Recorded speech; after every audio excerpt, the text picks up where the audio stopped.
வெள்ளைப்பூடு, மலைப்பூடு, குழம்பு பூடு கிலோ 150 ரூபா. இதை சைக்கிள்லேயும் விற்கலாம், பைக்லேயும் விற்கலாம், இந்த மாதிரி ஆட்டோலையும் விற்கலாம். அந்த ஆட்டோவை பார்த்தீங்களா? அந்த ஆட்டோவே ஒரு 4 lakhs அண்ட் above வரும். அப்புறம் அதில் கட்டியிருக்கிற பாடி, அந்த சைடில் அந்த ரூஃபு, அதில் போட்டிருக்கிற கவரு, இது எல்லாத்துக்கும் ஒரு அமௌண்ட் ஆகிருக்கும். எப்படி ஒரு 5 lakhs ப்ளஸ் இன்வெஸ்ட்மெண்ட் போட்டிருப்பாரு. அதோட கொஞ்சம் இந்த பூண்டுக்கு உண்டான செலவு. ஸோ ஒரு வெள்ளை பூண்டு விற்கிறதுக்கு இவ்வளோ இன்வெஸ்ட்மெண்ட் பண்ணணுமா அப்படின்னு நம்ம யோசித்தோம்னா இவ்வளோ கன்வீனியண்ட்டாக விற்க முடியாது. இப்போ மழை பெஞ்சாலும் அவருக்கு பிரச்சனை இல்லை. அந்த ஆட்டோவை பார்த்தீங்களா, அப்படியே சைடில் மேலே அந்த கவர்லாம் போட்டு ரெக்ஸின் க்ளாத்லாம் போட்டிருக்காரு.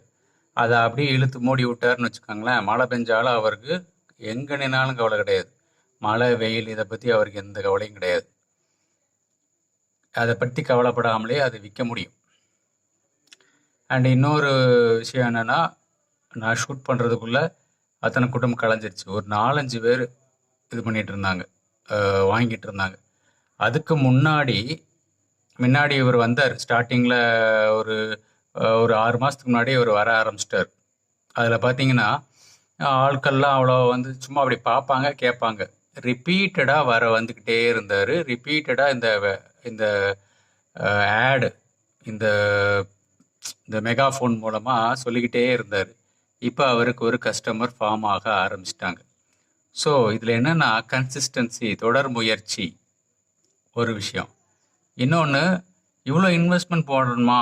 5 lakhs and 5 lakh plus amount investment போட்டிருப்பார். எப்படி அந்த வண்டி, அப்புறம் அதில் உள்ள அந்த பலசரக்கு, அந்த பூடு, இது எல்லாத்துக்கும் சேர்த்து ஒரு 5 lakhs அண்ட் above போட்டிருப்பார். எத்தனை பேர் சொல்லியிருப்பாங்க, இதுக்கு போய் இவ்வளோ ரூபாயை போட்டு பாரு, எல்லாம் சைக்கிளில் விற்றுட்டு போயிட்டுருக்காங்க, மார்க்கெட்டில் கொண்டு போய் விற்றுட்ருக்காங்க, நீ இதுக்கு இவ்வளோ அமௌண்ட் போடணுமான்னு. பின்னாடி இதோட இப்போ இன்வெஸ்ட்மெண்ட் போட்டால் பின்னாடி எவ்வளோ ரிட்டர்ன் வரும், இது அவருக்கு ஒரு ஸ்கோப் மனசில் தெரிஞ்சிருக்கும். அதுக்கு பேர் தான் தன்னம்பிக்கை. அந்த தன்னம்பிக்கை ஆரம்பத்திலே மற்றவங்களுக்கு தெரியாது, ஜெயிச்சதுக்கு அப்புறம் தான் தெரியும்.